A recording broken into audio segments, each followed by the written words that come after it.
Hello, and welcome to another 10-minute talk brought to you by the DeKalb County Nonprofit Partnership. My name is Ben Bingle, and I'm the Director of DCNP.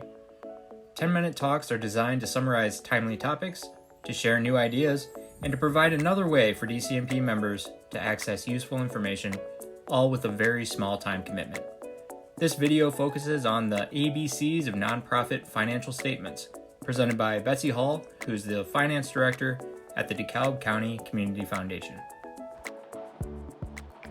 Hello, I'm Betsy Hull, and I'm the Finance Director here at the DeKalb County Community Foundation. I've been working in the nonprofit sector for over 17 years, and before that, I worked in the for-profit sector as well. I'm a proud alum of Northern Illinois University. I earned my bachelor's in accountancy a long time ago, and recently earned my master's of public administration. I'm a CPA, and am passionate about nonprofit financials and helping those that aren't as comfortable with them. Today's 10-minute talk is on the ABCs of nonprofit financial statements. I designed this talk to highlight 3 elements of nonprofit financials that I feel are at the top of the priority list. Whether you're a nonprofit leader, board member, or just someone interested in financials, I hope you enjoy today's talk and come away knowing the ABCs of nonprofit financial statements. So let's start with A. It's a good place to start, right? I added a little bling just to show how fun accountants can be. A is for assets. One of the most important numbers that you should know about nonprofits is their asset size and their makeup. So where can you find your asset size? Assets are located on the Statement of Financial Position, or better known as the balance sheet. In the community foundation world, our asset size is what defines our size and measures us against the size of other community foundations. In other nonprofit areas, assets are an important indicator of cash and liquidity, investments, how much your customers or constituents owe you, and your fixed or depreciable assets. Take a look at the Do Good Nonprofit Statement of Financial Position here. Their assets, which are just over $2 million, seems healthy enough.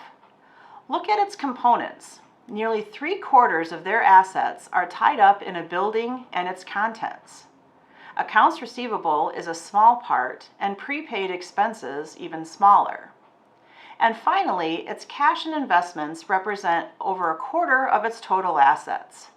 If I were a nonprofit leader for the Do Good nonprofit or a board member, I'd want to remember that important number.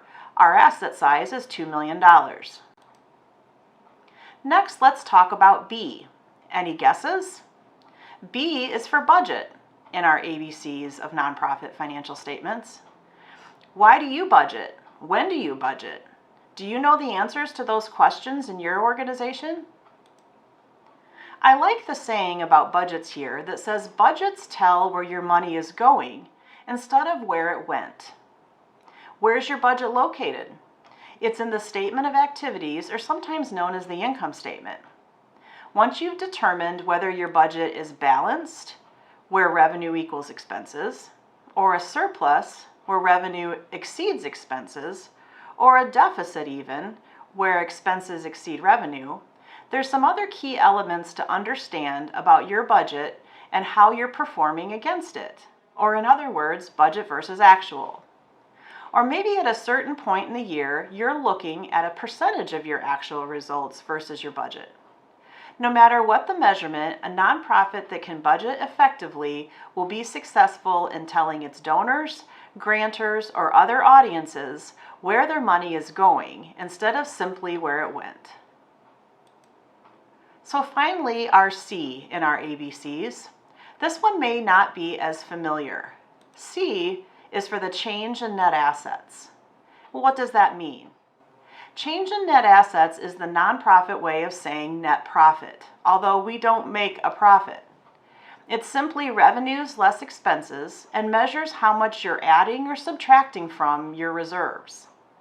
Some nonprofits will share their change in net assets before depreciation, which would be the equivalent of your cash increase or decrease, since depreciation is a non-cash item. Other key elements of the change of net assets is how well you're doing versus the budget or versus prior year. These common questions are questions that leadership and board members may have in understanding the financial health of your organization.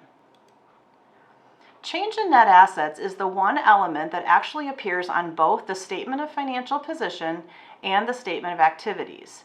It's what ties both statements together, which in my opinion is the coolest thing about financial statements.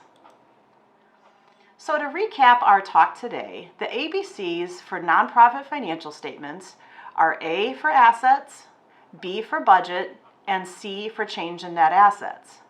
If you know these three important components, you're well on your way to understanding your organization's financial condition.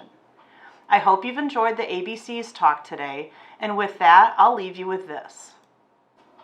A college friend of mine gave me this greeting card early in our careers, and as you can see from the looks on their faces, accountants really do just want to have fun. Thank you.